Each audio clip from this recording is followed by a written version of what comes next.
Hello, my MGTOW brothers, back again in for another one. And this time, I'm a little bit down. In fact, I'm downright disappointed. Hell, I don't even know where to start. You know, I put up this channel so I could share my knowledge and my insight with the MGTOW community. And because I see it as a brotherhood. It's a brotherhood where guys can come together and actually share experiences and help each other. And so I put up a lot of these quirky little videos with quirky little titles because I want to give the MGTOW community keys. Now, when I read something, you know, I read it as a Gnostic. And Gnostics, we don't look necessarily for information. We look for keys. Keys that will unlock knowledge. Keys to unlock something that is normally inaccessible. That's the way we read.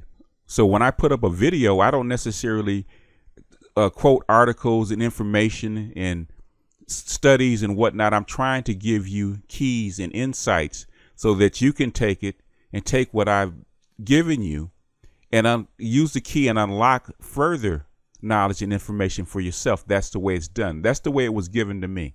My teacher always taught me that a book is a door, and to unlock the door, you have to have a key. That's the same thing with articles and information. And I see a lot of guys with letters behind their names knocking on doors and going from door to door and reciting what the door is, but they're not using the keys to unlock that door for insight. It's not about the information or the studies, it's about the insight.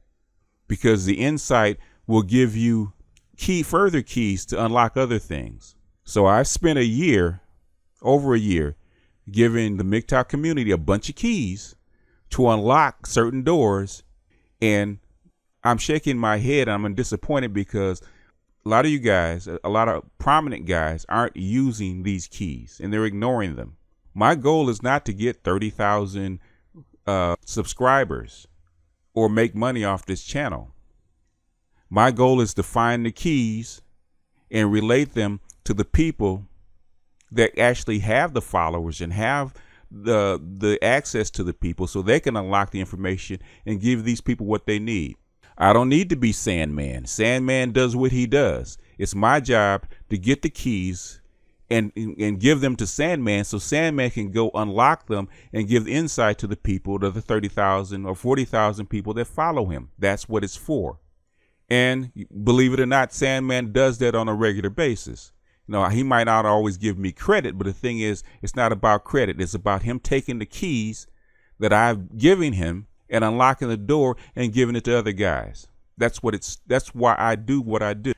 Now, the reason that I'm disappointed is because I just watched Thinking Ape's latest video on an article out of the Huffington Post. And his analysis was okay as far as it went. And he blew it off as just another feminist article that don't understand that men and women are different. So I say, okay, I'm going to go to the article and I'm going to read it. And when I started reading it, I had to drop my head. I had to literally drop my head and shake it. Because in the first half of the article, this woman, or this young lady, I have no idea who she really is, was saying the exact same thing that I've been saying for the past year. She went down and checked all the boxes.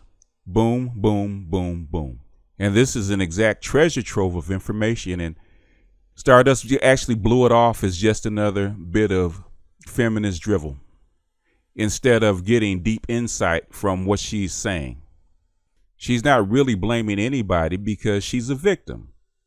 You know, she's a victim of a system that's been going on for 40 years.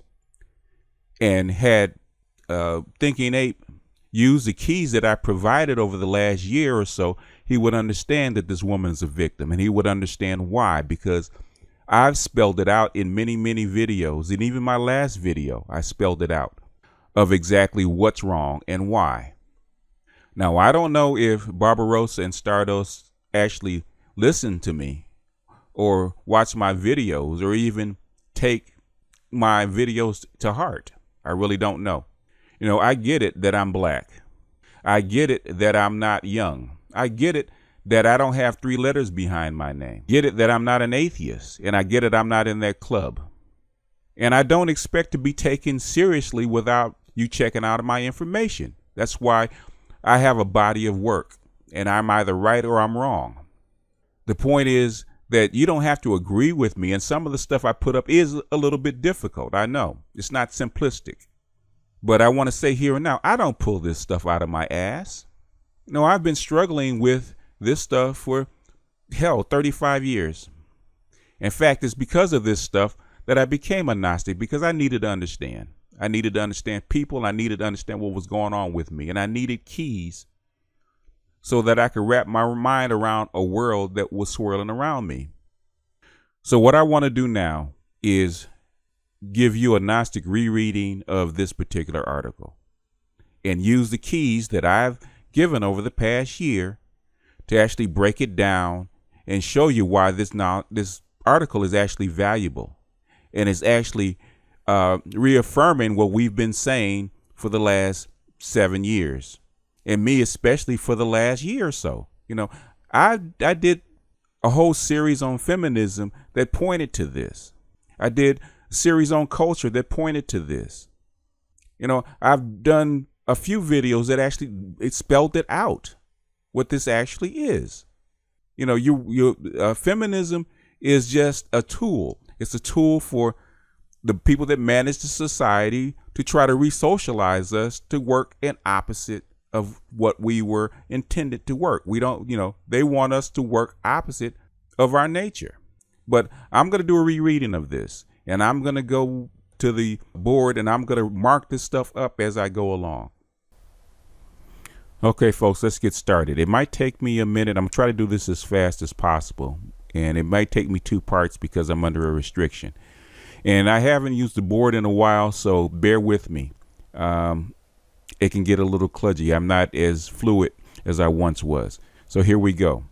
We're going to take this. This is from the article taken from the Huffington Post, India. And the article is named "Why We Need to Stop Telling Women They're Equal to Men." And this is by Amy Misra. The biggest disservice we do to women is telling them that they are equal to men. We fail to prepare them for their reality, and by doing so, we set them up for a lifetime of struggle, disappointment, and misery. Exactly. Exactly. And then she's not saying who, because she doesn't really know. But we'll get into that. Men and women are not equal. That's obvious. They are different. No shit. Like apples and oranges. We're all fruits, yes, but only one of us will make a decent apple pie. That's true. Different roles for different sexes. This whole bringing up your daughters the way you bring up your sons business is nonsense. Exactly the same thing that we've said. When did we decide that there was an ideal human being prototype and it's male? That's obviously true. They're different. Why is no one bringing up their sons like they're bringing up their daughters? The thing is, it's the exact reverse. So you want one thing, you know, you don't want to be pigeonholed as a son, but you want your sons to be pigeonholed as daughters. It doesn't work that way. She just reversed her whole argument. But we'll get into that. We'll get into why she did that. Many women of my generation were brought up like sons. Very true. We went to the best schools and colleges our parents could afford. Ambition was not just encouraged, but insisted upon. We were asked to dream, and we dreamt big.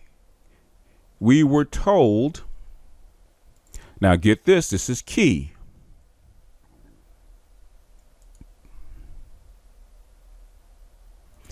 This is key. We were told we could do anything a man could do. For the longest time, we believed that. We got good grades, we made it to big jobs and did well. We married men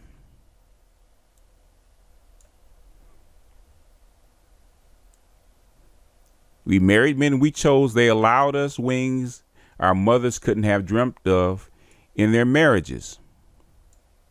In other words, they followed the same the pattern that was laid out for them. And then we had babies. Having a child is the single most gender defining thing a woman can do. And cute as they may be, babies take every notion you may have of man-woman equality and smack you in the face with it, till it's all but beaten out of you, and you're the exact same bag of motherhood hormones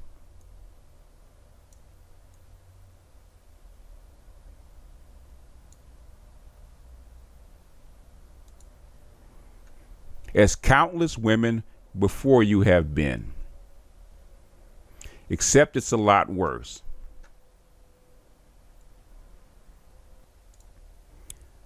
Why are we always wishing the mother away and looking for ways to turn her into a career woman, just queuing up to do all that a man can?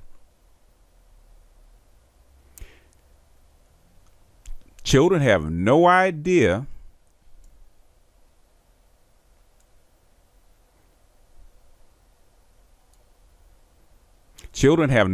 that they are now being born in the 21st century, and they should treat their mothers differently.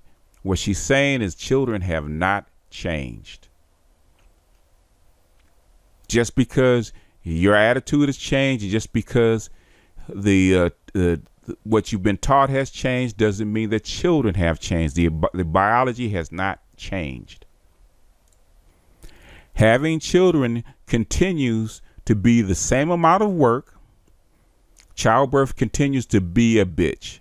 And a mother's biological impulses, what have I been saying? What have I been saying? Drawing her child to her remains as strong as nature intended them to be. What have I been saying? But our expectations, get this is key, from women are different now. They're supposed to be men. This is key. Our expectations. Whose expectations? Society's expectations. Right? They're supposed to be men. What have I been saying? Treasure trove of information here.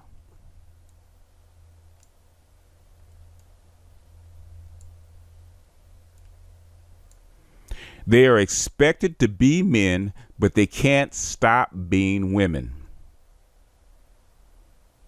As a result, the most competent, educated, financially independent Indian woman today is terribly inequipped to handle her reality. Boom.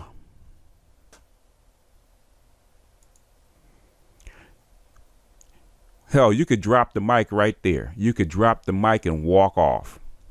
Boom. A lot of jokes about women center on them being moody, irrational, and not knowing what they want. This actually isn't funny. We honestly don't know what we want. Nature intended us to want near constant physical proximity to our children and gave us a fierce instinct to protect and nurture. Capitalism and its definitions of success need us to regularly show up at work, lean bloody in. Our parents told us we could be their sons, but we'll be the first to raise alarm if we neglect our homes and children and stop being daughters. We are always torn. Now I'm bumping up against my limit right now, so I'm going to have to close this one out, and I'm going to finish this up in part 2, but this is very, very key. And I shake my head that Stardust missed this.